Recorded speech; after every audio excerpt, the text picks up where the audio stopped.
I'm breaking them chains and I'm up on the road. The same kind of chains kept me down in a hole. If you feel the pain, then you feel in my soul. Cause when I say chains, I ain't talking about gold. I'm talking about chains like the lock on the door. I'm talking about chains like my story's untold. I try to make change with the life that I own. So when I say chains, I ain't talking about gold. It's funny how Oh, man. Oh, man. Dude, that new song, I'm not even sure if that song's out yet. I don't think it is, man. I don't think it is. You guys don't know, that's a long cut. Yeah. He'll actually be in the office today. Is that me? Am I dinging, dude? No, you're dinging. Oh, bro. Out of the gate. Man, I hope it's what I want it to be. Nope. I was hoping it was two of my homeboys that sent me a video earlier. I was going to play their next video on the podcast. My mic sounds like an old squeaky bed. Because we're getting down today. I know, we are getting down. We're getting down. I was about to say. That's why it sounds like we're doing something right here. Because we're getting down funny. and dirty. But I hope you guys are watching the video version of this. Long Cut's got that new song coming out. New album coming out. I'm so excited for that, man. And JT's coming in, and he'll be doing some work, and he needs some space to get creative and just kind of be in his world. So he's going to be taking up some space in our new pad to do that. And how cool is that? He's good vibes, man. I like him. I just like the fact that he wants to be around, you know. And a good addition around here. We're good dudes and good energy where he can just kind of compartmentalize and just get off on his own to create, you know. And I'm like, I feel super proud that we're in a place where we just have space for that. And it's like, man, you know, and it's like, nope, you're the homie. Come roll through, and I'm so excited for that. And we'll leave it at that. But man, we got a good one today. And the couple notes I wrote was like, be vulnerable, be open. But carry weight with what you say. And there's a couple of things, and excuse me for my mic. There's a couple of things. We got a new mic is what this is. We have a couple guests coming on next week, two of them at the same time. So we had to buy another mic. Get a fourth one. Well, these awesome mics that we got, they now Rode updated to this mic. And I'm like, well, I want the new mic. Of course. Not because I want the new mic. I got to test the new mic today to make sure it's going well. There you go. So if it's not, we can make adjustments so we're prepared for guests on Monday. But real quick, if it's your first time listening, guys, welcome to the Day One $0 podcast. You guys probably came here for Will Grimes. If you stumbled across us, if you stumbled across us, Will Grimes is your host. I am your co-host. And what do we talk about on Day One $0, man? You only say you're co-host, so you don't have to take any liability. Yeah, you taught me that, bro. Because you're you taught me that. Not because you're humble. It's a lesson right We're in your book. We're going to talk about that today, too. Yep.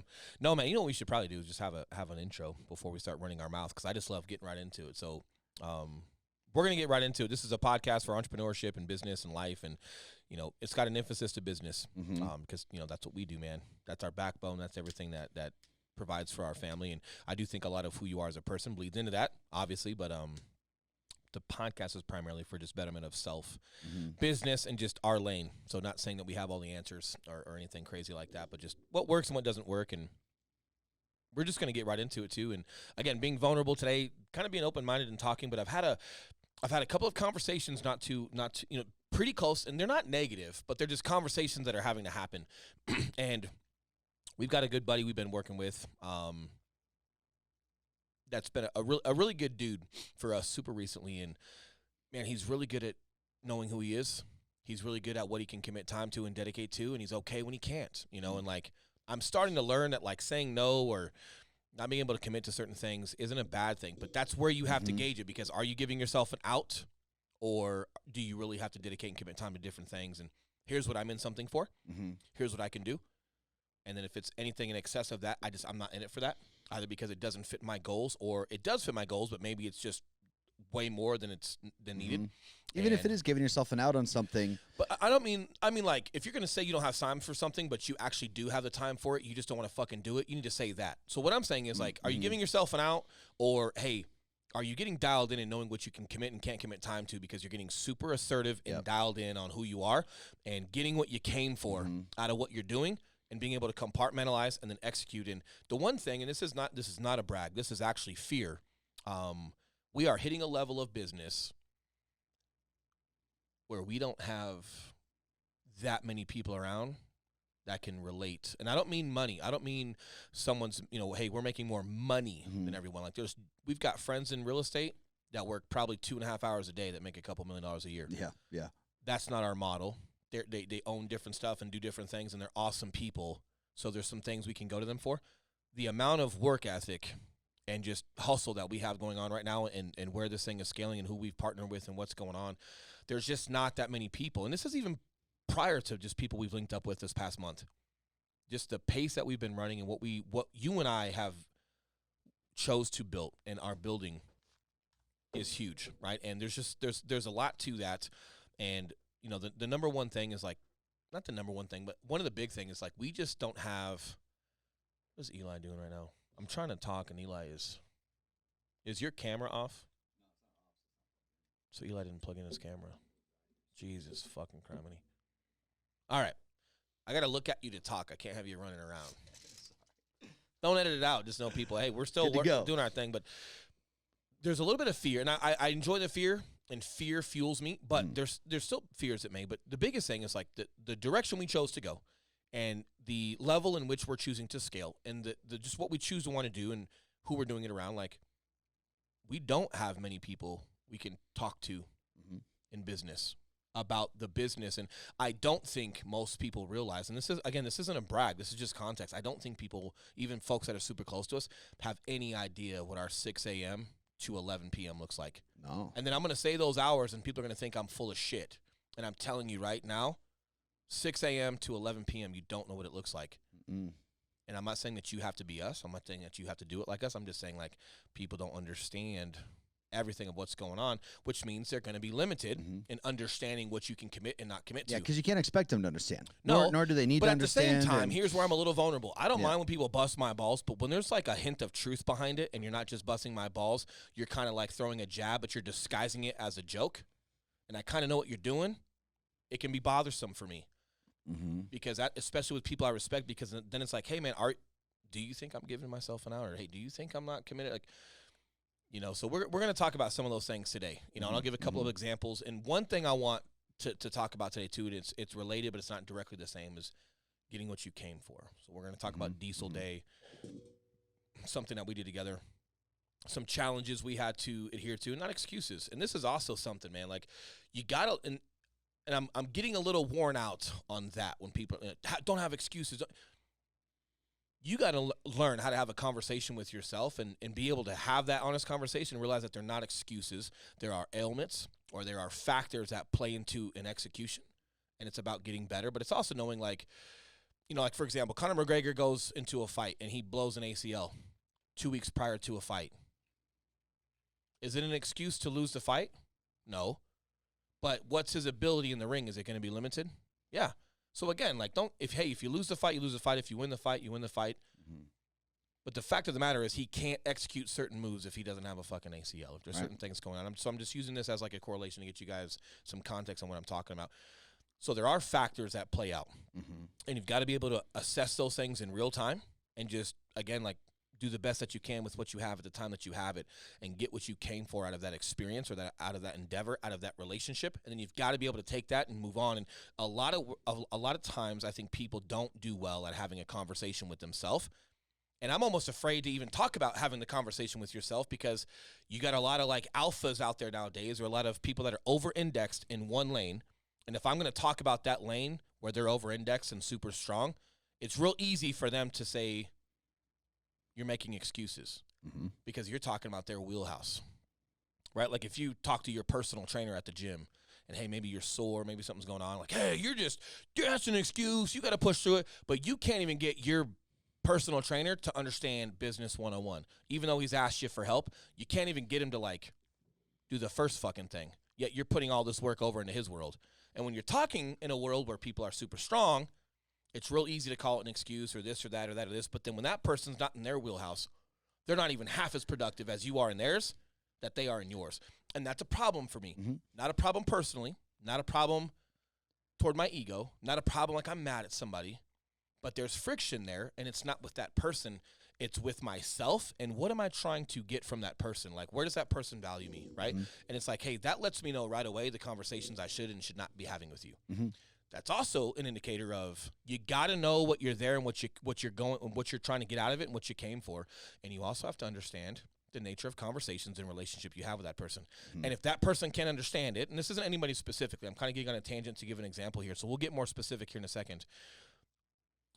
But you got to be so okay with yourself and knowing, hey, am I giving myself an excuse or am I giving myself an out? And how well am I managing my time, my goals, the execution of both.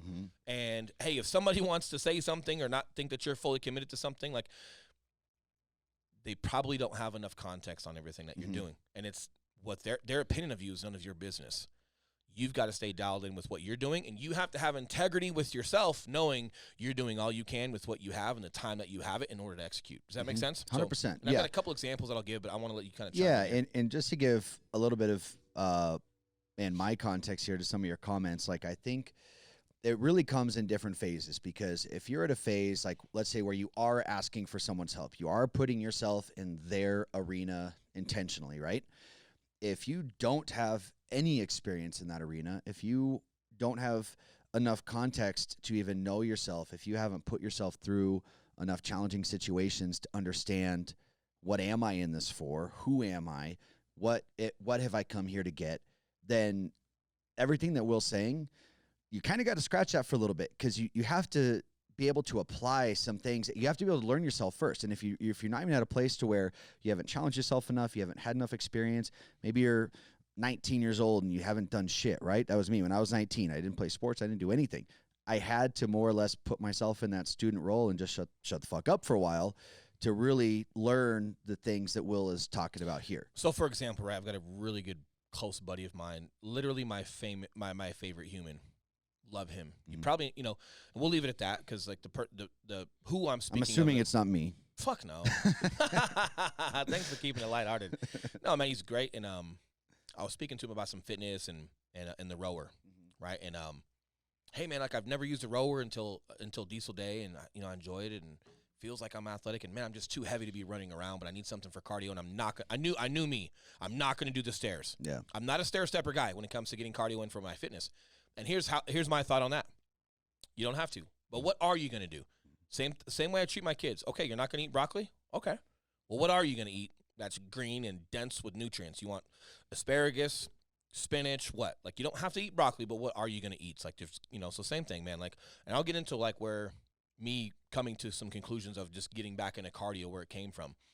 But I was talking about, I never even used a rower until you and I were on a Diesel Day. And he's like, yeah, absolutely, man. And I'm like, yeah, I'm thinking about ordering one. And he's like, well, they're on. You can't even get one. They're like 6 months out. But hey, take one of mine when I have an event and bring it back up.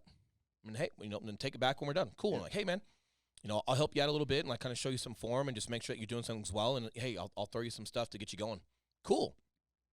So we do some form that night, and then I get home. I think it was like the next day or something. It was like, hey, do a 30-minute row, and just kind of gauge and see where you're at. And the conversation that we had, it was like my goal, and I was explaining my goal of like how I wanted to use a rower. Like, yeah, man, maybe a couple times a week, but just use that for some of my cardio. And hey, my goal is weight loss, right? Like I've got a ton of muscle, and cool, and that was fun, but it's just not functional, man. And like I also gained a good amount of fat while I was doing that, right?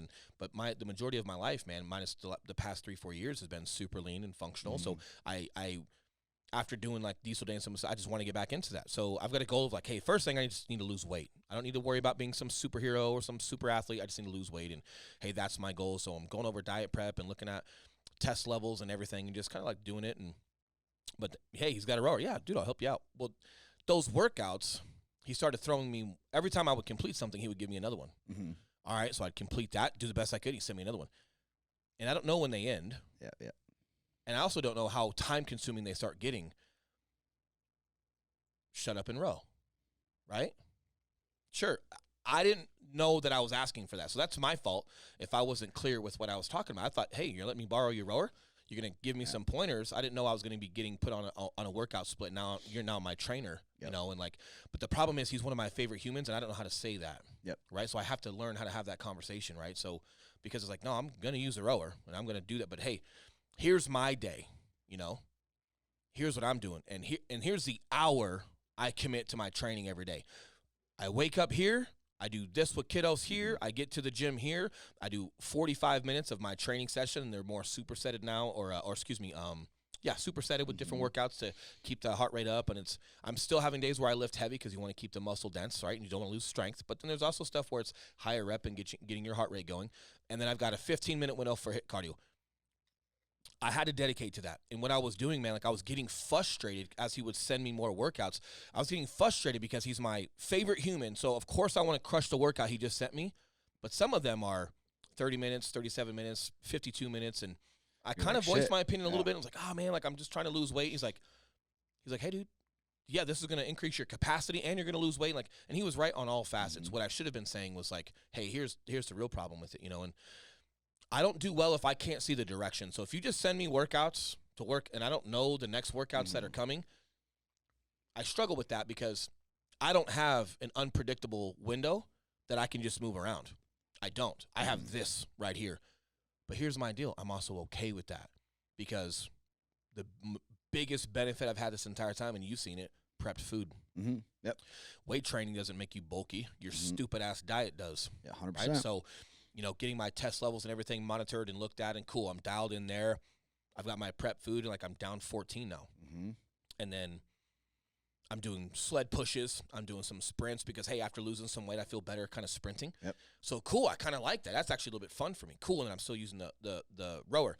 Now, I'm not sending my workouts to my buddy because it's not the workout he sent me. And I don't want to be disrespectful, but at the same time, I get more frustrated thinking about the workout than just doing the damn workout because I don't have the time. And here's my problem.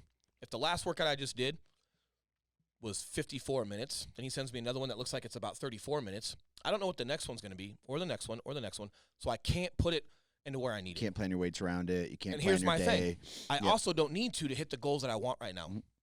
You know, like one day, would I love to have more capacity on a rower and like and train to row the world? Maybe. But right now, that's not my goal. And I'm getting a ton of stuff that's, yes, it's more than going to help me accomplish my goal, but it doesn't fit my window either. Mm-hmm. So it's almost like it's over-indexed for, because I can accomplish my goal of weight loss and looking aesthetically pleasing and accomplishing my goals without doing that much on row. Mm-hmm. And I almost get more stressed out and more frustrated because it's saying it to you, saying it to my mom, saying it to anybody, like, yeah, I just can't fucking do that. Mm-hmm. Here's my time for HIIT cardio. Here's what my training looks like, and if it doesn't fit, I can't put it in there. Well, because it's my favorite human, I don't want to say that to him. Yeah, I want to crush the workout. So I battle that. Yep, you know, dude. And let me just be full transparency, right? He's a fucking amazing guy. Mm-hmm. He wouldn't be mad at me or upset or anything. This is 100% the weight I put on myself. Yeah. This is not about the person and that person's hard to talk to. That person's no. This is 100% me battling. No matter what that guy tells me, I want to perform. Self-imposed. Even if it doesn't fit, you know what I mean? Like, and again, it's like, well, just, and then here's the thing. Well, just fit it in, Will. No. It's not just fit it in, Will, because that is counterproductive and it takes away from everything else that you and I have doing. And I can't. And it's because if I start doing it there, where else am I going to start over-indexing?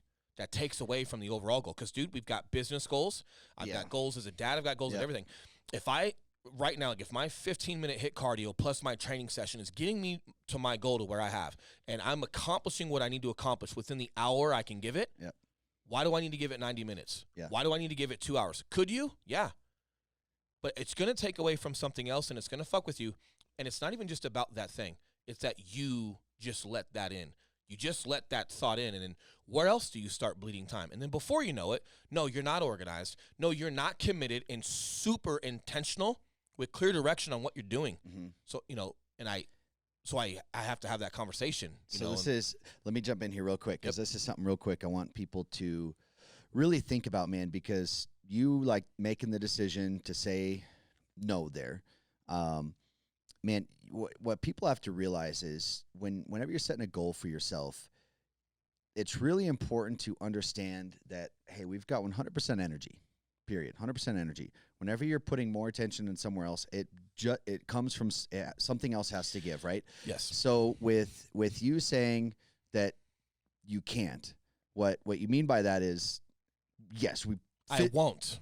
We won't. But also, that weight loss is not your absolute number one top priority. Go even further because I'm losing the weight though. You are. So that's the thing is like I don't need more rower. You're 100% right. You see what I'm saying? Like, am I going to increase my capacity in different things and can I perform? Absolutely. I'm not saying anything he's sending me is negative or counterproductive. No. The only reason it becomes counterproductive is because it starts taking away time from other things that I'm doing. And you got to learn this as a person because if you know, like you can take that as like, you're giving yourself an out. No. I'm giving myself an in. me allowing myself to work out more, maybe I'm dodging the work I don't want to do. You ever think about that? How much do you actually get after the shit you're supposed to be doing? I got a lot of friends that are great at working out, but I can't get them to make a fucking Facebook group. So it's like, hey, it's obviously not a priority. Don't allow your strength to be this security blanket either. Yep. Okay, your strength is fitness or mental toughness, and then vice versa. Just because you're super great at business does not mean you should not be taking care of yourself. We've talked about this. Don't allow your strength to be your security blanket with attacking everything else you should be attacking because you desire and you want it for yourself, right? And the hard part is when you're talking to someone when that is their strength, of course they can tell you like, and no, this person did not say anything bad to me. I'm just speaking to some other examples I'm going to give.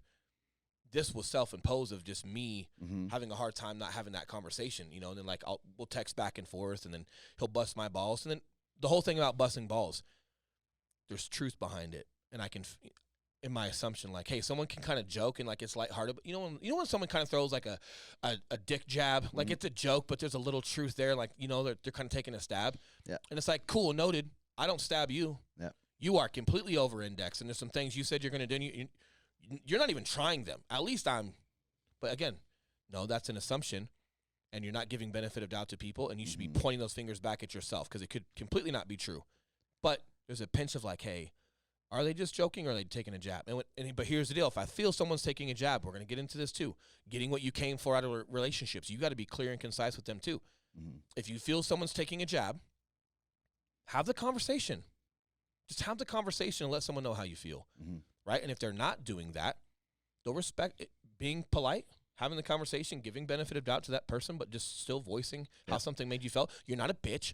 You're not a pussy. You're not a whatever. No, man. Like, if anything, you have a backbone. You have self-respect. If you're feeling a pattern or a discomfort and you feel like you've got enough relationship with that person to have a conversation, it's not awkward. It's not toxic. It's all in how you approach it. And if that person is who you think they are, and they're a decent person, they're more than okay to have the conversation. As long as you're not having an emotional overreaction. Correct. Yeah, as long as you're not having that. It's all on how you approach it. But just to touch on those goals real quick here, like for me, I'm going through that with jiu-jitsu right now to where as bad as I want to go and train 5 days a week and do all this shit, and it's like, man, I've been a blue belt for 3 fucking years. Like, goddamn it, so far to go.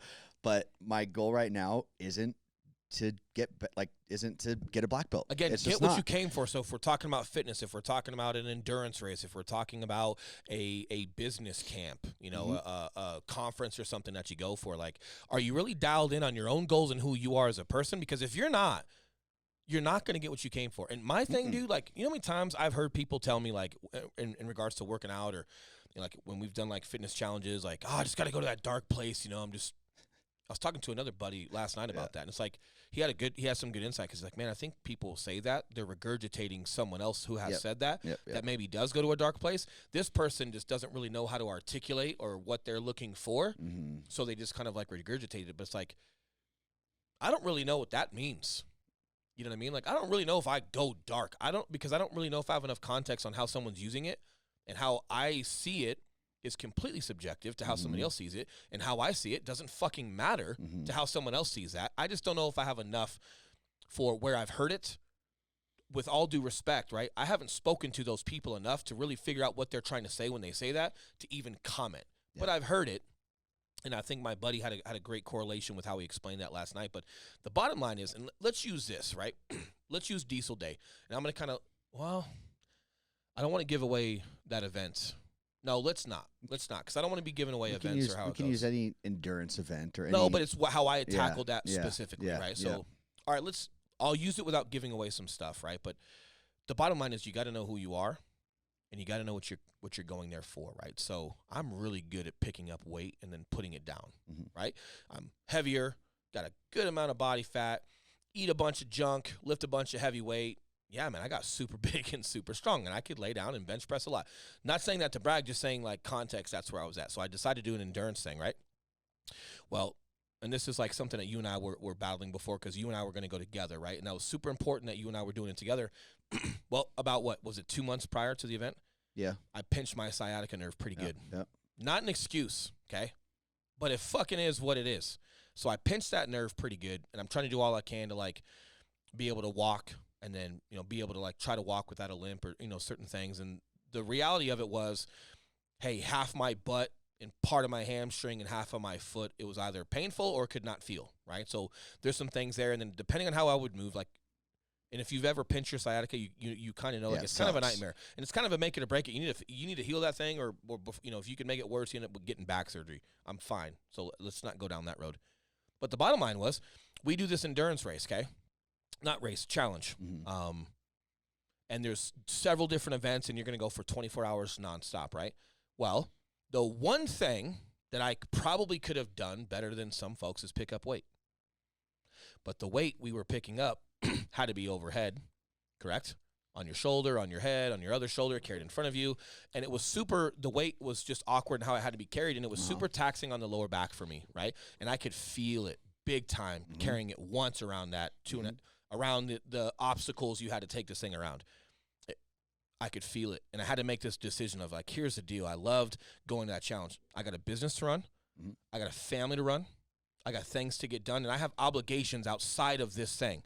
And then someone in that world that does that world for a living, no one said this to me, but hypothetically someone could say, when you're there, you just got to be there. Like, yeah, and I also could have ignored some things and then blew my fucking back out, need back surgery, and then not complete the 24 hours. Maybe I'll only make it 12 hours. But what am I going to sit there and, like, puff my chest because I just went till I broke? It didn't feel good. Now, it was painful throughout the duration. But some things carrying that weight, it's different. And I think if you've been an athlete or if you've lifted before, you know. Or sciatica, or blows, you know what's okay to do, and nope, that ain't okay. Yep. Well, here's what sucked, but here's what was the blessing. Here's how I got what I came for. The one thing I could have done was carry big weight. Well, nope. And I'm proud of that. Dude, I'm the guy that can bench 405 on an incline bench for 4 or 5 reps. I'm the guy that could do the 495 bench. Cool. Be proud. Whatever you want to be proud of. Okay, but then, like, I go there, and the one thing I probably could have done decent is the one thing I couldn't do or decided not to do. It hit my ego. It hit my pride, if it's different than ego. And it's something that I could not ignore, that I had to watch everybody else excel at, but still be firm in my decision to not fuck myself up, right? And I still stand by it. Even I've had plenty of time to think about it, and I still stand by it. But it hurt my feelings. It hurt my ego. It hurt my pride. I encouraged everybody of what they were doing. But I also was like, you know what, Will? The one thing you are kind of good at, laying down and lifting weight or whatever, is the one thing that you can't excel at here. Okay, that's a sign, man. That, hey, you know what? Maybe that's your key right there. So what I did was I tried to just do that trail even more. Speed. But 10 laps was equal to 1 with a plate. So please understand, you're just going to get smoked in points, right? But again, all those feelings that you felt wasn't anything anyone was imposing on you. It wasn't anything from the outside. Again, it was just that self-imposed, like, fuck. Like, there's this thing that's, I'm not going to sit there and then be ignorant and ignore certain things, because, dude, I know the difference between pain and injury. I've been around long enough. I've done enough, and I don't need somebody to question me. Nobody questioned me, but we're just speaking here. I don't need someone to question me of whether I know if I'm pushing myself or not. I know where I'm pushing myself, right? And I know injury, and I know pain. I know where to leave something alone. And I left it alone. But hey, it was so good for me to watch and encourage everybody else who could go crush that event, knowing I was just going to be at the bottom with fucking points, right? And that is one thing with athletes that I feel like everyone can, if you're an athlete, they're relating to what you're saying. And it's like, you do know that feeling of, like, hey, no, I can't fucking squat like that, or I can't do this, or I can't do this. And it's not an excuse. It just is what it is, dude. If Conor McGregor blows an ACL, he's going to go to the fight. He's going to be there. I was in the fight. I didn't quit on you. We agreed to do Diesel Day together. I didn't quit on you. I didn't quit on anybody else. I did not take my spot. I went there and had my efforts to be the best version of myself with what I had at the time. Looking back on it, that's what I didn't need to pick up weight and show off some form of strength. All the other events that were like body weight and some form of cardio, it was like, ooh, when's the last time you did that, fat boy? And guess what? You're going to do nothing but body weight and all these other ones, because you can't do that. And when you are doing that one, you're going to have to go even quicker to just try to get some points out of it. It became, I had to face everything I was not doing when it came to cardiovascular and ignoring diet. Because then all the other stuff starts to come in your head about, like, cardiovascular and why it's healthy, body weight movements and why it's important to be good in functional body weight movements, cardiovascular. No, you're not watching your diet. everything started to be, I exposed myself to me, right? And you'll know, you were there. I didn't use headphones at all. Yeah. Part of it was when I made that decision, it was like, hey, I don't need to put on headphones and distract myself with the Joe Rogan podcast or rap music. No, I'm going to be here for this duration in this competition and do the best that I can with who I am right now. And I'm going to face all of the things that are pissing me off about myself right now. And then when we were done, we got right into 75 hard. I start looking at my diet. I start prepping some food. I get even more dialed in now.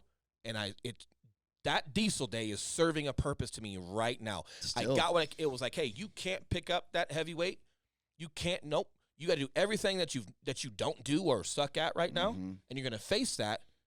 And then you're still going to push 24 hours with integrity to do the best you can at these things and have enough integrity and kindness to still encourage everybody else who you already know is going to beat the shit out of you because of how the points were structured. Not carrying that plate, you're done. You're done. You're done. You'd have to do 20 laps to equal 2. Not okay? Happen. Yeah. Without the plate. You're done. Yeah. So I needed that. I needed to still encourage others, be positive toward them, while literally handling how I was hating myself. Because, dude, here's the bottom line. I am athletic. I have been shredded for the majority of my life. And those things, that diesel day type stuff, I thrive at. Yeah. Not now. Yeah.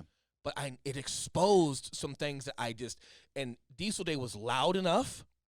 It kept me moving forward with prepping my diet, rolling out, taking care of your muscles, not just working them out, right? Like a lot of things that are now productive to me, and now I'm continuing to lose weight, right? And so I guess what I'm trying to get at is like the way I processed that obstacle of not being able to do something, the way it processed in my mind, and the way I still went about the best version of myself and how I could do it, I got what I came for, and that event is still pushing me to this day.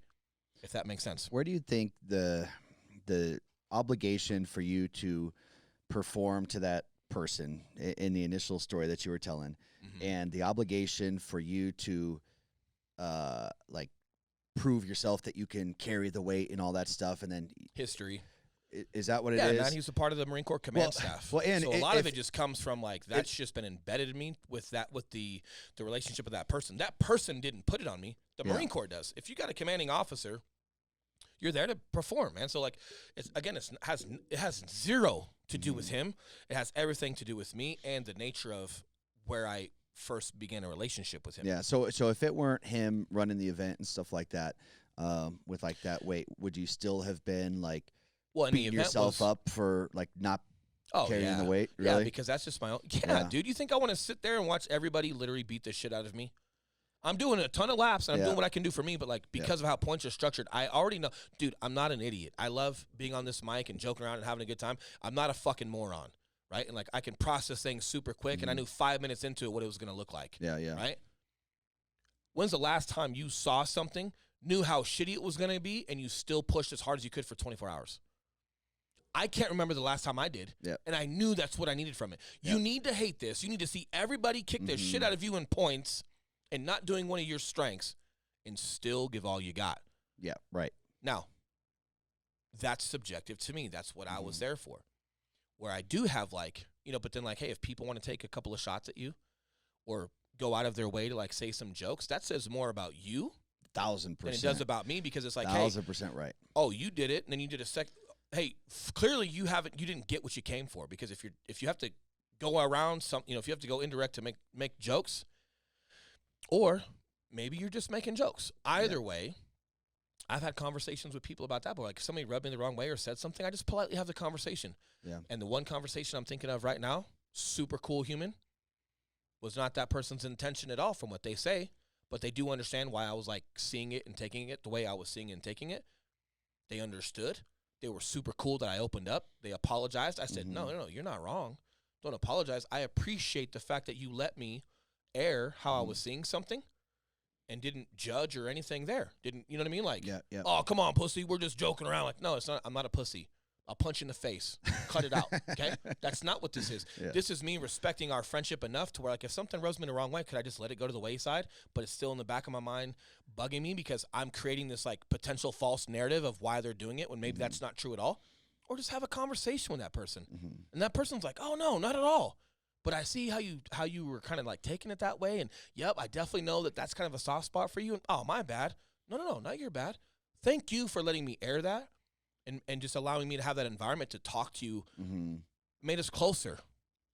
Me and that person are closer. Yep. It's not awkward. It wasn't detrimental. It wasn't taxing. It wasn't being a pussy. Well, no, it was better. Something you showed me, bro.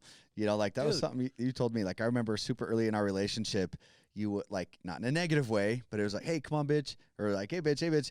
Not all the time. I didn't realize how much I was saying that word frequently enough to where eventually, and I didn't for a long time, you know. But then had I just addressed it, and of course I let it pill, and then eventually, per your guidance, I'm like, hey, bro, can we not use the bitch word anymore? And immediately you're like, oh, dude, I'm sorry, bro. Like I didn't mean it like that. And I'm like, yeah, but. But hey, you have a soft spot with that word for whatever reason, and it kind of rubs the wrong way. And here's my thing, like not telling someone that hey, whether it's a new relationship or maybe a relationship from like your close circle or someone in your close circle knows someone, so like the relationship's worth it.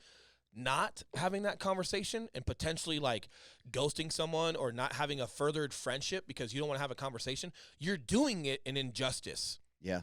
Because if you know someone's deliberately being a jerk, definitely. I'm not saying you got to go have that conversation. Yeah. But if there's some pieces there where like maybe they're not, like there's just learning each other and there are some things that are a soft spot for you, it doesn't mean that you can't air it. And here's the other thing. Just because someone isn't doing something on purpose doesn't mean you're just supposed to take it. They don't mean any harm. They're not doing it on purpose, so you don't say anything. No, eventually they're going to keep doing it to a point where it does bother you, and then you do snap. And then it is fucking awkward. Yep. Versus respect it, respect yourself, respect that person, and just have the conversation, right? But especially if you respect the person, you have to have the conversation. You have to. If it's someone that I don't respect or don't like, I just won't be around that person. Correct. For a person like me, I may not correct somebody like that. I'm just not gonna put myself around you.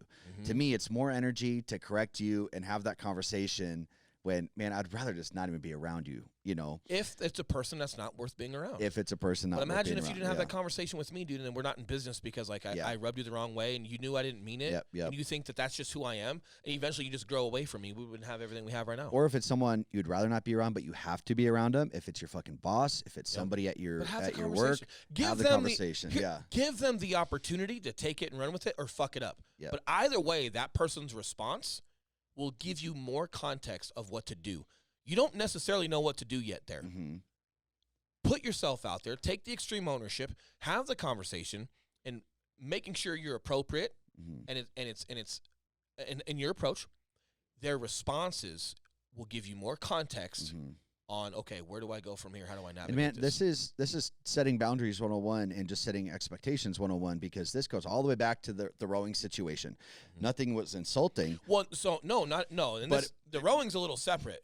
But also it's just that having that conversation. Hey, I'm feeling this right away. Well, and I've borderline had it. He'll probably listen to this and make fun of me. Yeah. But like we've had some good text messages, and again, it's not him. No, at all. No, it's me. But here, so let's get back into that. So that's what I learned at Diesel Day. That's what I needed to take. Hey, dude, you are ignoring things that you know you shouldn't be ignoring, and you're more overweight than you should be, and you're not where you need to be. And this was a great highlight, and it wasn't my level based off of everyone else's, because a lot of people in my life are like, dude, you're strong as shit. Like, yeah, you got a little fat. It's it's like, no, dude, it's how I feel about myself and where I think I should be. That's what matters. Yep. So those were the things I took away from Diesel Day. Everything you've already heard me chatter about, right? Cool. We got right into 75 hard just after that, correct? Cool. So while we were doing that, we did that hard. I do not want to do 75 hard again. No. Hard as fuck. No. Thanks, you, Andy. Love you. Andy, but you motherfucker. Hard, right? Yeah. We'll be ready for it again sometime. But here's the thing. It was a different lesson for me. 75 hard was a life/business lesson, not the physical form. Diesel Day was my physical form. Where can I make improvements? How can I do that? 75 hard was, how well do you compartmentalize and how well do you put priorities where they need to go, and you get them done when they need to get done, and then you're moving into the next thing. You're not letting it bleed over. Like watercolors when you're painting. You're letting all this, is everything just slippery? So you've got your lanes of your life, but they're so casual to the point where like you paint with like a red water color, right?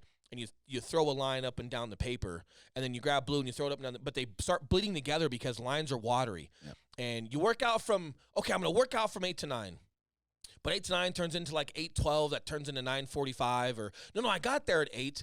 But then I'm chit-chatting with people, or I'm wanting to do extra styles of workouts, and it bleeds in. And then I'm slightly late to work, which makes me slightly late to what I'm supposed to be doing, which makes me slightly off with this, slightly off. And that over time is a problem. It is. You cannot be that watery. So when I was going through 75 hard, our great buddy Brian Shantosh was going through one of his challenges, a 100-hour challenge. It was gonna go more than 100. I think he did go more than 100.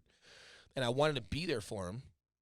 Nope, he didn't need me there. He's a monster. He does his thing, but I really enjoyed being there for him. So I would go up to Boulder every day to support him. And I'm like, cool, hey, part of 75 hard is your second workout. So I'd get my second workout on the trail up there, do my 45 minutes, and cool. The lesson I was learning was like, hey, bro, you can commit to Tosh or to anybody or anything, but the tasks for 75 hard have to get done every day. So cool, you want to come home at 5 in the morning, 4 in the morning, off the mountain. Okay, well, you still got to wake up at a certain time because you got to get your first workout done. You got to start drinking. You got to get your progress pick done. You got to get your reading done. You got to get all this gallon of water drinking. You got to get a second workout and these things done. So if you don't sleep, okay, or if you only sleep 2 hours a night, okay, but this still has to get done. That was an eye opener. Now I was choosing to go there. He didn't need me to go there. Again, this isn't a Tosh thing. This is a me thing. But it was good that I went to go see him because one, I felt great supporting him and watching him just be excellent at what he does. But the second thing is it putting more stuff on myself, exposed how hard I was making 75 hard on myself. It's already hard. And I was making it even more hard on myself. But that was the eye opener. I started taking those lessons into my life and business of like, okay, do you have windows for things? Are you executing where you need to? Or do 30-minute interviews turn into 45 or hour and 15-minute interviews? Or, hey, you're meeting with an agent and you got 30 minutes for that agent. Did it turn into 45? Yep. Oh, hey, you were supposed to be home at this time to hang out with your kids from this time to this time. Did it run late? And did you stop early? Did you take, But again, all of your entire day and your tasks and your life and everything start bleeding together, and you kind of get everything done. And I'm not saying that you can't let things go over or here and there like when it's needed, but your fundamental approach should not be set up that way. Like you don't set up law based off of like anomalies. Yep, no. Like exceptions, right? Like they don't write law off exception. It's right like, hey, code of conduct on how to be a person and like just standards and proficiencies on how to like be a good citizen. They don't write those laws off of exceptions. Nope. No. Okay, so you shouldn't be approaching your day planning for exceptions. You set yourself up to be fundamentally successful. You approach it, you're super assertive, you're super intentional with how you approach it, and then, hey, if exceptions come in and have to happen, if you've been fundamentally sound for so long, you know how to adjust for that exception, and then it's one exception, and you do what you got to do. Like sometimes you and I, if a nightmare happens, like a flood in a $3 million home, hey, with a client that just bought that home, guess what? Things have to stop real quick. Yep, we might not do a podcast and that then day. we're right. Yep. But hey, exception. But exceptions don't derail you. You allow watercolor approach throughout the entire approach of your day and how you're like. It will affect a ton. It affects a ton. So for me, 75 hard was, hey man, you're getting things done every day. You could be a lot more intentional and deliberate with your approach, and you would go much deeper and further in each window and accomplish a lot more. Now, getting back to the row thing. Well, that's now that I've done 75 hard and I've learned those things, we're getting better with it. Hey, we're out there with Andy and Sal and have a fun podcast, and we chat with Sal, and we're working with him, and we just got back from St. Louis for the second time, and okay. There's things that we need to do in business and scale, and the amount of workload that we have right now, it's everything that we're well within our realm of talent to accomplish. But this ain't just a conversation about talent. This is like perfecting your craft and being disciplined. Kobe Bryant was talented. He fucking worked hard, and it created something just extraordinary. And I want to be extraordinary, which means, hey, I'm talented with some things. Okay. But, man, I've really got to emulate what's going on here and where these guys are at, and I've really got to dial that in with myself, and I've got to be disciplined with what I'm doing. And part of some of that decision-making of having to do is like, no, I can't be a championship rower.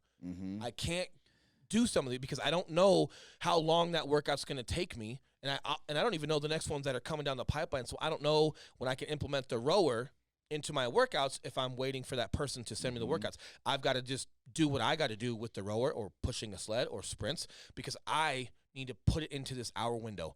I'm here at this time, and I'm walking out the door at this time because I've got these things prior to it that I'm committed to with my family and what I'm doing, and I've got these things with business and life that I'm committed to. And here's a caveat. That window is working for me. Yep. If it was not working for me, then you got to restructure. But it is working. My 15-minute hit is doing well. The weighted workout that I do, I am enjoying it. It is working, coupled with my diet and where I make decisions, because it's also the decisions you make the rest of your day that affect that. Your diet, your water intake, well, I'm getting dialed in. So it's like it's hard for me to want to go the extra mile and impress that person or crush that world when it's going to require more time. And I got to go, hey, I'm not in it for that. Because it's going to take away from something else. And if I let that watermark start bleeding into something else, where does that stop? It comes in quicker than you think. And your day starts getting watered down more than you think if you're not taking control. But here's the deal, man. Like, I do want to be great. And I do want to be extraordinary in business and in life. And health and fitness is one of them. My career is not that, right? But it's a priority for me. But there's other things that you and I are on a mission to do right now that requires my time, my energy, my compartmentalization, and where my focus is at when I'm doing it. And you got to be there. So these are all great lessons for us to learn as we scale. But this is what I'm talking about to you guys is like, I'm not giving myself an out on something. If anything, it's like I've got to draw that line and keep myself dedicated to everything else that we're doing. And again, the caveat is that what I've designed is working. If that window I gave myself wasn't working, it would be a different conversation. But it's working, right? So it's like, man, you and I are getting a lot more clear direction and decisiveness with how we organize and structure our day. And dude, we've got twice as much going on than a year ago, yet we handle it better. How? How can you have twice as much going on, but you almost have more free time with family or more something? It's like, well, it's all in your ability to develop your systems and processes and how you're approaching your day and then how you execute. And if I got to be at the gym at this time and I don't want to be, who the fuck asked if you want to? But these are what I'm setting up for myself. It's not the whole expectations that I know I'm accountable to. That's a different story, right? These are structures and processes I'm putting in place for myself, but they're working. The only thing that I struggle with every once in a while is like, if someone wants to say a joke and like, you feel like there's a little plug in there, like there's, like there's like a hint of truth, and it's like, hey, we got to have that conversation because I'm not trying to be world class this. I'm this, and I'm using this for this. And hey, you know what? It's really easy for you guys to joke at me when we're talking your wheelhouse, but God forbid if I say something over here, dude, different conversation, right? And now, I also need to say that that's also like not necessarily true. That's the narrative you think. Like you have that narrative that you think somebody's throwing a low blow to you, even though they're disguising it with a joke. Could that be true? Yeah, and I think I know people pretty well. However, it could also not be true, which is exactly why I say have a conversation with someone. Don't just create these false narratives. If they're in your worth head. having a conversation with. Because if you're going around trying to like convince everyone around you that you're not this thing that they maybe think that you are, that's exhausting and just not worth energy. And there's this 100%. extra layer of, and I've noticed that I go too far with this, just like it's easy to go too far on the other way. There's this extra layer of just not giving a fuck. If there's people that, during this conversation where maybe somebody's listening and they're like, no, you are giving yourself an out. You have to be able to, in your head, and here's my thing. Not give a fuck. You don't give not give a fuck. Look, the only reason, if you're giving a fuck what other people think, maybe it's because it's true that you really are, or you don't have enough self-respect and enough self-discipline to like just understand where you're at here. But I promise you this, man, if people are bothering you or getting at you, and it's something that Andy talks about a lot, imagine that person in 10 years and where they're going to be, and then where you could be in 10 years if you just get dialed in. Are you going to give a shit about what that person's saying if you could see where they're at in 10 years? You can't. But that's the hard part. You don't necessarily know. But the bottom line is the more you have integrity with yourself and the more you're doing your part with what you want to do in your goals and your business, the less those things affect you. And when they do affect you from someone, the more benefit of doubt you give someone versus attacking. Yeah. Yep. But you got to get what you came for. So let's take this outside of the fitness world, right? We're using a lot of that because you and I have done some of that stuff this year, and we come from the fitness world. Take it into you go to a real estate convention or you go to some Tony Robbins convention. Did you get what you came for, or are you just there kind of like taking it all in? Like, that's not good. I don't think, my opinion. Because and we've seen this, dude. How many people do we know? They've read every book that's ever been fucking talked about in self-improvement and entrepreneurship. They've gone to every convention we've ever, even ones I haven't even heard about. All of them. But then I talk to them and I'm like, you're not doing a goddamn thing. No.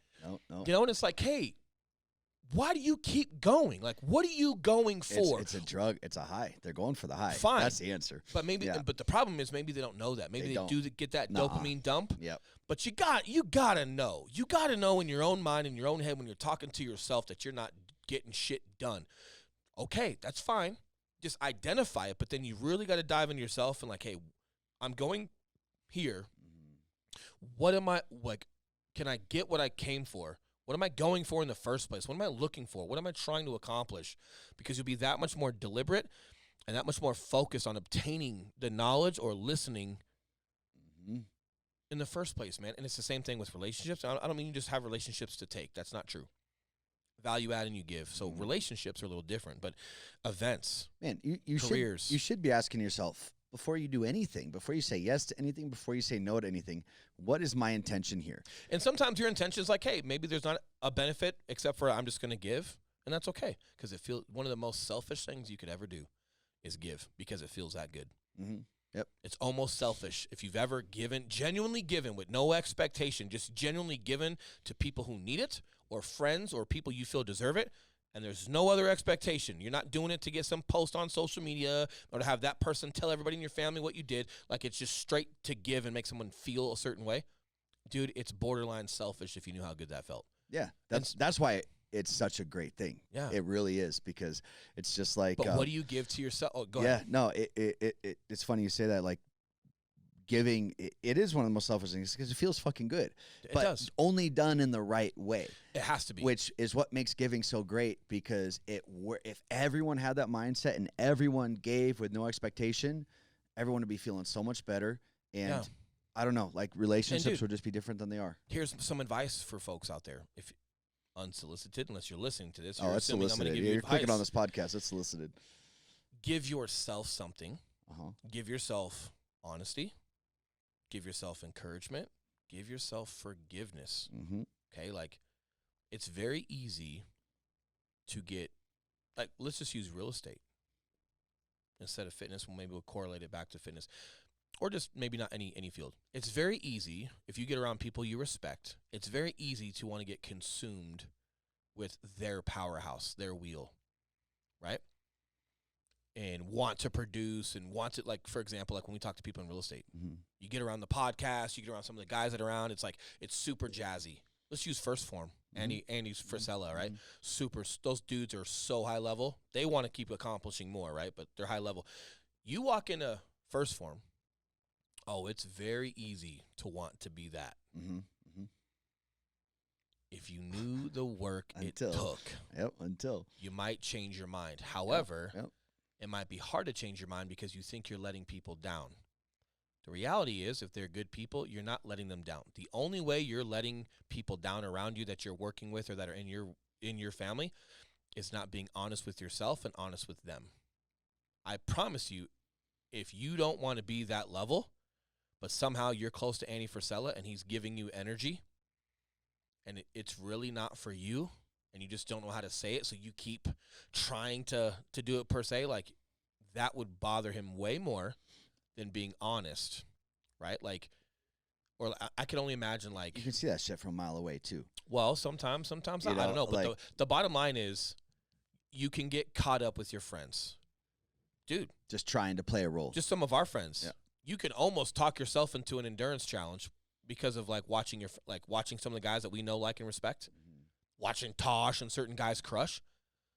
You get around that environment enough. Yeah, you want to be involved. You want to feel like you're part involved. You're a part of something. Like, dude, you could borderline talk yourself into a fucking thing And then, all right, I'm going to go home and I'm going to train for it. Yeah, that's what happened Fuck. to me. That's literally what happened to me. Yeah, but like, and then you do it, and then you're like, oh. Yeah. So what you really have to do is like, hey, encourage your friends, encourage your family, like whatever their powerhouse, like a lot. But you need to have that conversation with yourself. It's like, hey, like for example, the gym. I love weights. Do I want to be a bodybuilder? No, but it's very easy to get caught up in that, and before you know it, you're acting like it, and you're putting effort toward it, and then you're counterproductive for yourself. You kind of Possibly. you kind of let it get the better versus Possibly, like, oh, I like the training. Yeah. I don't necessarily like all the drugs and the 9 pounds of food and the whatever I need to do. Oh shit, like, right? So you just have to be. You don't want to like get too consumed with like the atmospherics of something versus like, hey, does this work in the direction of my goals of who I want to be and then what I'm out to accomplish? For me, dude, we have a lot of goals, and they start and end with who you and I are as people, and I'm getting dialed in with where I need to like dial myself in, not only physically and mentally, but then with everything else we're doing with our days. And it's like, hey, I feel good about that. It's just knowing when and how to have the conversations to let people know. And then this is something I took from Sal Frisella, meeting him and enjoying him. He's really good with who he is. And so that's something that he was, I don't know how long I was in that dude's office the first time we met, but something I really took away from him was like, man, he's just okay with who he is. That's not his cop out to like not work hard or give himself a cop out and like quit something. It's like, no, it's like he knows what he's in things for. He knows where he's committed. Yeah. And he's okay to say either he has a time or he doesn't. And like that, and he's dialed in, and like I took a lot from that because it's like, hey, I might not be crushing the whole physical world like endurance athletes. And I love watching them. And maybe they are better at the rower than I am. But I'm still getting after it every day with my physical and my diet and my mental. Like, no, I'm crushing for what I need to crush for me. And I'm also crushing our business and everything else that we're doing, which makes me feel even more good. But again, it's like if I'm just comparing myself to the dudes in the physical world. Yeah. Oh, man, I can't keep up. I got to put more time in the rower. I got to put more. And it's like, hey, dude, that's not your fucking world, man. Like, can't look at other people. Again, me. Yeah, yeah. But sometimes, again, when those are your friends in that world, like, can they say a couple jokes that kind of feel like there's a little bit of truth behind it? It's like, it makes you think. And then it's like, well, that says more about them than it says about you, because it's like, hey, they won't even talk about their goals outside of this to you. And if they were to, it's like, oh, because, dude, you and I have a handful of mutual friends now that we help with business, correct? And how many times have I talked to you about somebody no call, no showing a fucking Zoom call to build their shit? Yep. Are they taking you serious? Do they respect your time? Do they respect who you are? Right? And like, oh, well, they treat you like shit because they're just getting to know you. Fuck that. Yeah, I don't like that. Yeah. Hey, give people respect, man, until they lose it.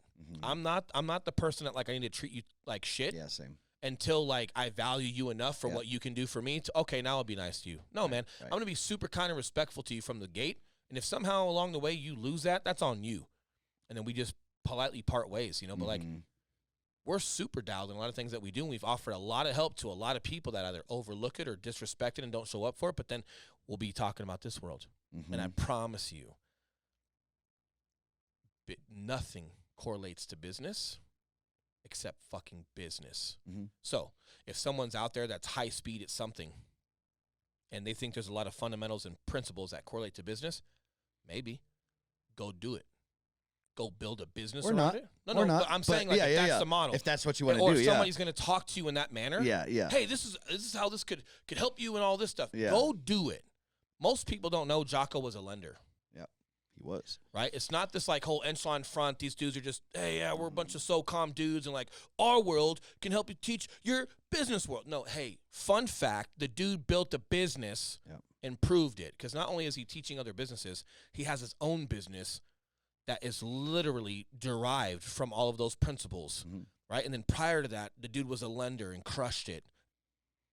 So he went into the corporate world with certain principles and fundamentals and showed it worked, not just said this world talks to that world. He showed it worked.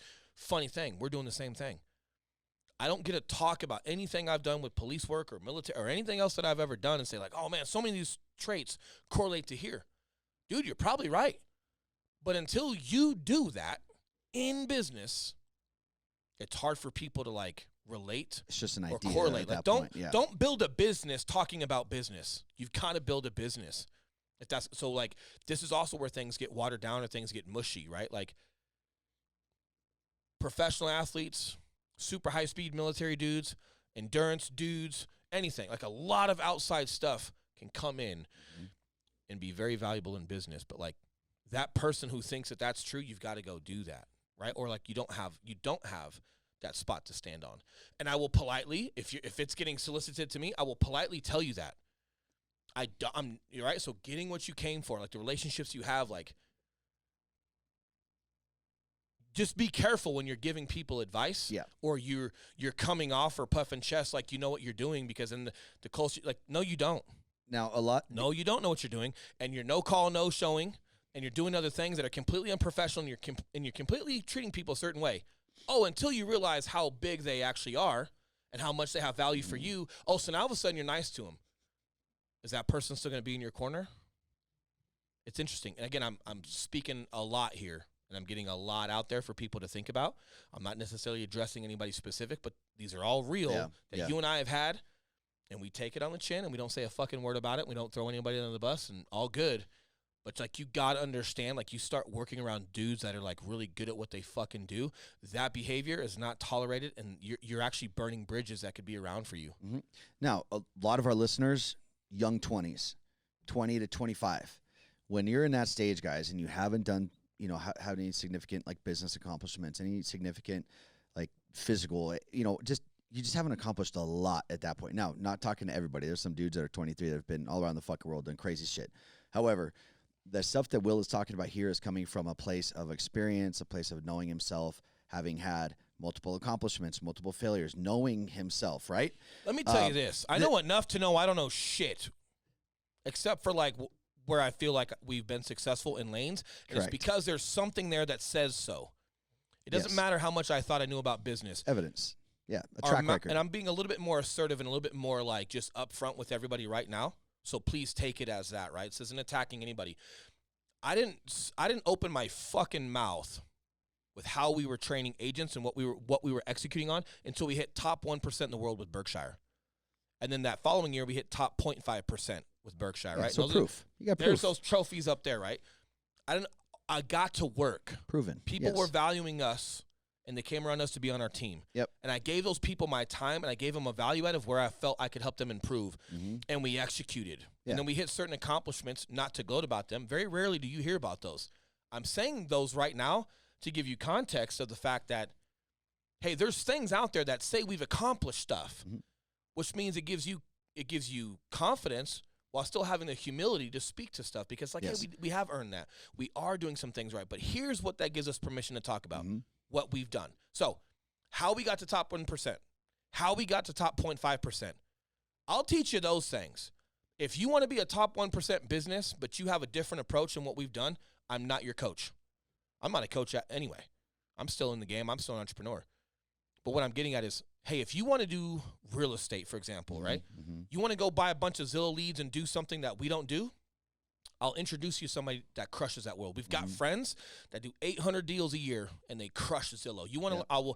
I will literally be humble enough to not try to be egotistical and land grab and have somebody on our team because, I can make money on their deals, knowing I'm not for you. If we're ever on this podcast or in front of anybody, anywhere, and we're teaching something, it will be in the lanes of the tools we've built, how we've executed them.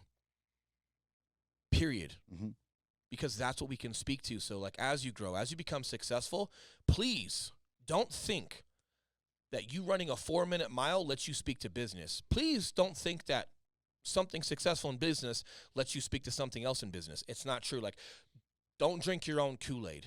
And maybe it sounds like I'm drinking my own. I hope it doesn't. But I promise you, like, success is an interesting thing because you do start thinking that you know more than maybe you do. You've got to continue to put yourself around people that are extremely excellent and better than you, because without them even directly saying it, you'll know you don't know what the fuck you're talking about real quick when something comes up that doesn't involve you. And that's, you know what you do? You shut up and you listen. that's where I think a lot of people that may be in that younger demographic that are listening, that's why like I just want to make sure to point that out so you guys don't go out there and you start telling people to shut the fuck up and you don't know me and I know what I'm doing. It's not about that. It's not about that. Like, you know who you should be saying that to? Yourself. Yeah, 100%. Tell yourself to Yep. shut the fuck up. Yep. Sit down. Have a conversation with yourself about what matters, Mm-hmm. right? What's important to you, what your goals are, how can you achieve them? Yes, Mhm. there will be some things physically and mentally that you should be doing with your individual that will help you in business and with relationships to help you better. You've just got to get dialed in on what's important, what matters. And you've got to be able to make sure that you're being super intentional with the time that you Mhm. give in order to be successful everywhere. Yeah, and understanding phases. Like we're in this phase now. Like when I first started off in business in my 20s, shut the fuck up. Hey, say yes. I'm not saying no to anything. I'm trying to learn. I'm trying to get as much experience, as many opportunities under my belt as I can. So I'm not saying no to people. If it was something that was clearly distracting me from my goal or taking me down a wrong path, of course, you've got to recognize when to say no to that. But right now we're in this phase to where, man, we've had, a lot of experience in business. We've shut up for a long time. And I still shut up. Yeah, we still do. We And still maybe you don't see that because, well, you're listening to our podcast. do. Yeah. Right? But, like, here's the deal. Even off this podcast, in business, with what you and I do every single day, there are things that we do great with, man. Like, Mhm. I'm super okay to shut the fuck up and to listen and to absorb. But when it's my time to get into the game, hey, when I'm at bat, it's my time to stand in the box and watch that pitcher throw a ball. Mhm.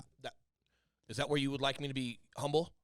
Is that where you would like me to acknowledge how excellent this pitcher is? I will respect that pitcher's Mhm. ability. I'm not going to overlook anybody, right? And I'm using an analogy right now. But should I just be so humble and not ready to pull the trigger and execute that I don't take the bat off my shoulders and hopefully I get walked, but instead I get struck the fuck out? Or, hey, do I need to fucking get up there and hit the ball to the gap and get a double and have enough confidence that says, hey, not only am I good at this, but it's my turn. It's my time to be in the game. This is what I do well.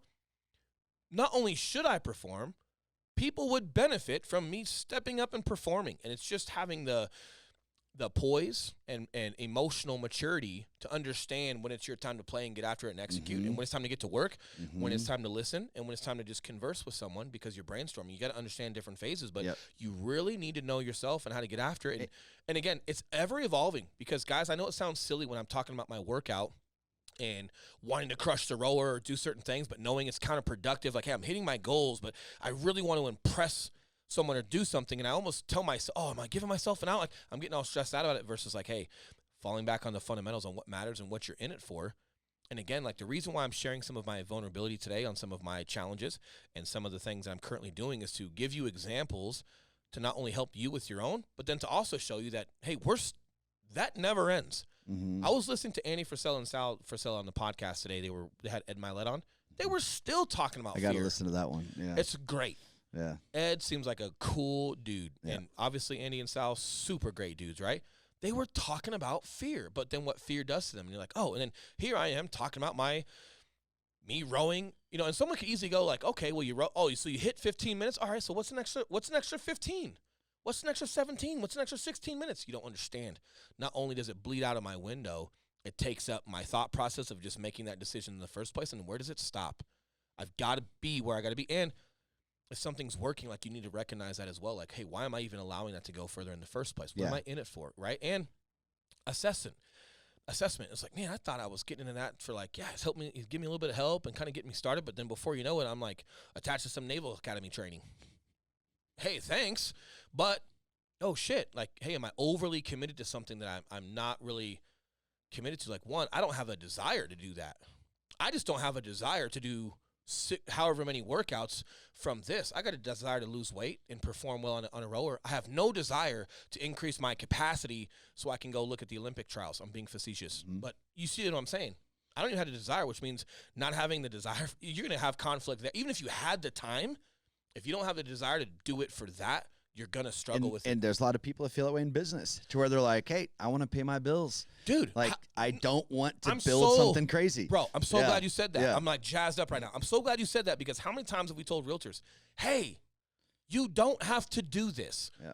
Everything Yeah. that you're seeing that we're doing, now that you're starting to see some of the workload to it, hey, we understand It's okay for you to say no once you start getting exposed to it, because something might look awesome, but when you see everything that's required, you're stressing yourself out of letting us down, or, oh, I'm letting myself down, when in reality, you just need to be honest with yourself and go, hey, doing 14 deals a year and having time for your family and this and this, and not building this crazy company and doing 1,000 deals a year. Yeah. Hey, now that you have some context, and we literally, I can see somebody get physically lighter. Just people in my head right now I'm remembering from our accountability meetings.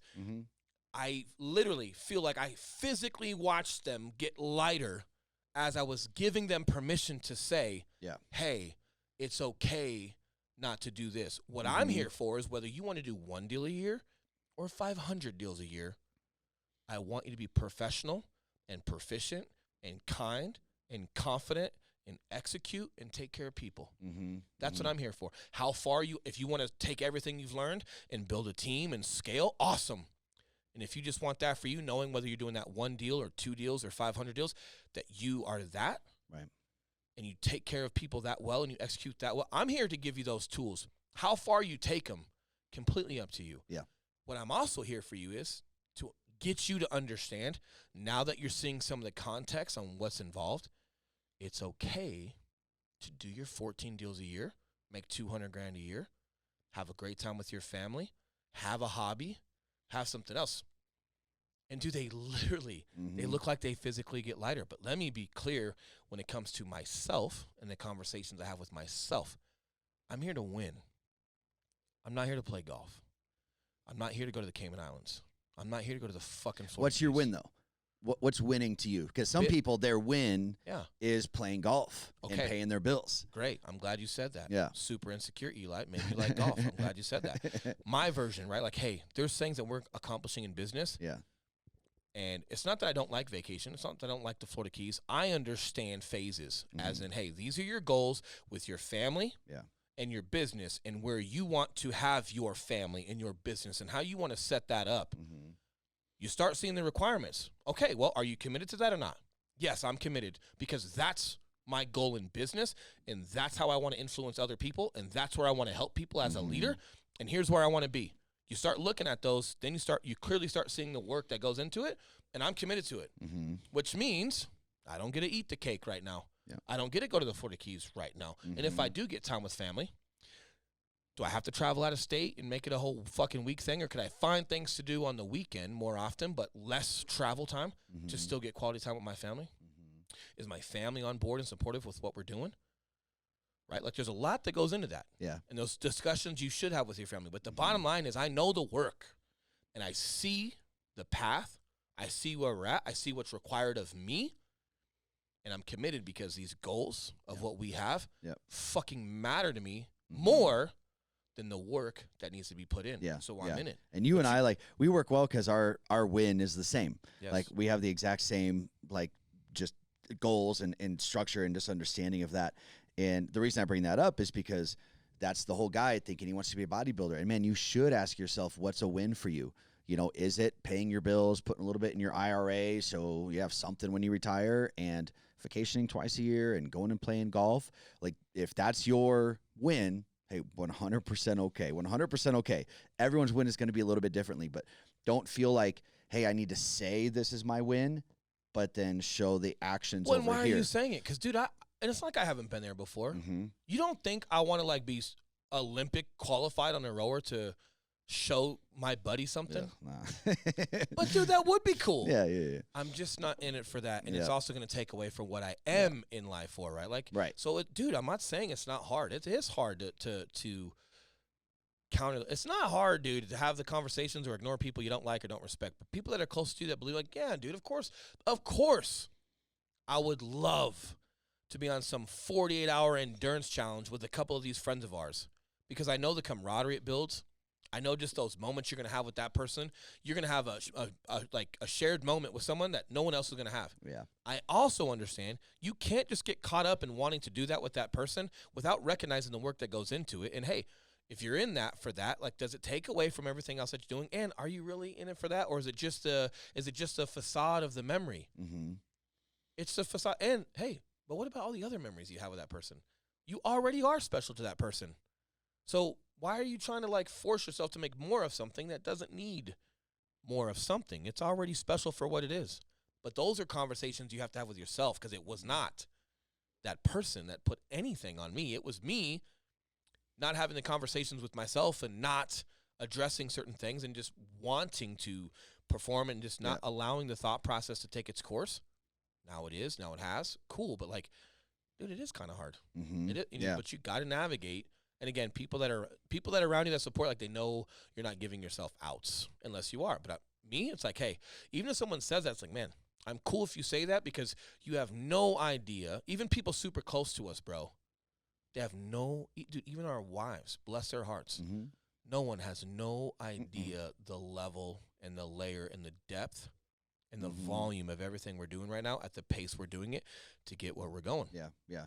Man, and I don't expect them to know, but it's also, but I don't. They don't owe me anything, and I don't expect them to know. But I do take that into consideration when you're jabbing me or wanting to poke a little bit of fun or wanting to, like, you have your opinion. It's like, hey, your opinion is super limited, and I love you, and you're one of the closest people to me. However, right, like let's just use my significant other. She does not give me business advice. Not because she's not smart. Not because anything. Because, dude, like, she's not in everything we're doing. And if she ever gave me advice in business because she felt obligated because we're together, I would say, hey, I feel super bad that I haven't articulated well enough that you don't owe me that. Because that would be me putting this terrible expectation on you to speak to something that you have no context of. Now, that's a conversation for a close one. Other people that think they're doing us good by saying something to us, even close people around us, bro, you kind of just have to smirk and take it on the chin, knowing, hey, dude, you have no idea what we're in right now and how well we've become successful. And it shouldn't even fucking matter. Like, here's the, if someone told me, as long as it does matter, because I care about the person. Their advice, I see what you're saying. Like, the advice shouldn't even matter. Well, because I care about the human, if you care, they matter no matter what. So no matter what they say to me, it's going to hit me in my feels. Here's a good example. As long as you guys know your truth, whatever that is, hey, I know I'm not giving myself an out. Hey, I know myself, and I know me not carrying this weight is for this reason. Someone could tell me the sky is green. I'm not going to get upset with that person because I know the sky is blue, right? And like, hey, dude, the sky, look at the sky, blah, blah, blah. I'm like, I'm not going to care. However, if it's my good buddy and he's like, yeah, look at the green sky, I'm like, what the fuck did you say? Yo, bro, that sky's not great. You fucking crazy. You know, It's like, that's why knowing your truth and knowing who you are and knowing your real intentions is so critical, because it's so easy to not care when someone just says something that is not true. Well, and here's my thing too. People will listen to this. And man, like, I was talking to a buddy last night on the phone who was in a pretty close circle with us, right? And I'm growing like a new relationship, a new friendship with him, and he's awesome. And we spoke about a lot about just this right here. And he's like, man, your guys' content, you guys are jazzing me up in like a different way where I just haven't been jazzed in a long time. And that was super cool. But we also were able to shed some light on some similarities we had and just some other things, man, because you and I talk in private. And like, let's just be honest, dude, there's relationships that we kind of have around where we we pour into them and they're good people and we've met these people through people. But how many times has that person shit on me? Like, when I talk about no call, no showing, I'm serious. When I talk about blatantly not listening to where, like, something unsafe happens on a range, problem. When I talk about being rude to me in front of my family, problem, right? So, like, now, did I emotionally react and get all weird? Nope. Did I go tattle on that person to my other friend? No. Hey, I handle it with me, and I digest it, and I try to figure out, hey, why that person's in a place of where they're at, and just understanding, like, allowing some things to come into fruition to see if there's some change, and there's been change, right? But that change, I think, came around because the more you get to know us, the more you start seeing what we're doing, and you start seeing our value add. Oh, now you'll be nice to me. But I also understand that that's not necessarily malicious. They're just making a correction. So why am I talking about all this today? I'm talking about all this today because I encourage and I empower you guys to have a voice with yourself. Know what's okay to take and not okay to take. Know what you're in things for. Know what you're not in things for. Know when and how to have those conversations and be okay to have those conversations. But you've got to be able to have that self-respect and speak up for yourself. So I'm airing a lot of this today instead of as a knee-jerk reaction and an emotional response to someone else where even if I had a right to check them, I don't. Things have changed. Things are for the better. Hey, cool, right? But this is also an opportunity to turn this into a lesson plan. Mhm. It's also a statement that, hey, I don't get walked on, right? Like I have a backbone. And if I've taken things that, hey, maybe weren't appropriate, it was my decision to allow those things to continue with the thought that I think they're going to get better. And then it's on me to either gets better or it doesn't. And when I pull the plug on that, I pull the plug on that. But I battle sometimes, man, a little bit with some frustration to where, like, yeah, some of the things that we're doing nowadays is coming out more, and it's a little bit more public. It's a little bit more seen with some of our circle, and people's behaviors are starting to change. And you got to navigate, well, is it their malicious intent because, oh, now they think they can get something from you? Or is it just that they're inadvertently starting to respect you more because they're knowing more about what you've actually built, and they just naturally or subconsciously start treating you different? You got to dissect the two, because I don't want to sit here and think that everybody's malicious and just trying to get something from us. I don't want to say that. That also makes me sound like we're done and we're the biggest thing on the planet. Not fucking true either. But there is those behavioral changes. And what I've done lately is give benefit of doubt that the behavioral changes we've noticed from some of these people that you and I know who I'm speaking about, I think it's more subconscious that just the more they've been exposed to, the more respect they have for us, and it changes their behavior. Yeah, I think so too. And just by default, man, everyone's looking out for themselves, you know, whether you know it or not. Like, we're just wired that way. And most people aren't wired to maliciously do things against other people. You know what I mean? It's usually baggage from a prior relationship or from a prior experience where like now that's just their armor. Or they just don't even know, that just oblivious to a way that they're or acting or things that knows? they're saying. Which is exactly why you got to have those conversations and give benefit of doubt and just do the best that you can with it. But you've got to be true to yourself. You got to know what you're in things for and where you're at. And you got to be honest of, okay, whatever you're in it for and whatever you're committed to, is it working? Right? Because don't sit here and not give your family time because you say you're committed to business, but you're on fucking Facebook for 9 hours of your day. And you're fucking off doing a bunch of messages or doing other stuff that's not business related. Self-awareness. So then when you go home, oh, I can't hang around my kids and I can't be around my wife. Hey, we're just business and we're grinding. Hey, dude, if you gaffed off 3 hours of your day during the workday and now you can't have 3 hours with your family at night because you're making up for what you didn't do during the day, that's the shit I'm talking about. No, like you need to have that talk with yourself, because if you are working at night and there are some things that you got to do that sacrifices some family time and your family supporting you, you better have the integrity that you're getting after it every single day, also when you already are away from them, and there is no other choice, but I've just got to get some things done at night. But if you're gaffing your day off and then you got to make it up at night, hey man, party foul. This is where the integrity and the conversation with yourself needs to be in line with what you're committed to. Don't be telling people you're committed to business and you got to sacrifice all this crap, but you're not maximizing your day and where you are productive. Good point. Right? It'd be the same thing with me, like with my fitness, man. Hey, don't say this whole hour thing and this hit thing and this train thing. If one, you're not even doing that in the first place. Not doing any of it, You're not even doing any of it. It's just good to talk about. And then secondly, it's not working. Yep. No, but with me, with integrity, no, I am doing it. And it is working. And you see me every day. You are seeing the effects of it. There is integrity behind it. It was more of me just having to have that discipline with myself to like, hey, we're reaching this next level of success and scalability, and it's hard, and it's going to require more proficiency from you. Not necessarily more time, but your time cannot bleed into itself. You cannot have a watered-down day where you kind of get everything done. You've got to be diligent. You've got to be there. This next level is going to require more of you, and people that are there have given you respect, have given you time, have given you trust, and they believe in you, and they've listened and believe your word, saying that you will. And that is what I've committed to, which means you better cowboy the fuck up. Get fucking going. It's true. It's true. Till next time. Till next time, guys. Day One $0 podcast. Appreciate you listening. When are we coming back here? We're back Monday. Monday, we got some cool cats on. Yeah, we do. We Should do. be a good time. All right, well, have a great weekend, everyone. Thanks for listening. We'll see you next time. Out. This is for my team, man. We out here on the come up. Now you breaking chains with the band name Long Cut. Yo, I never was the same.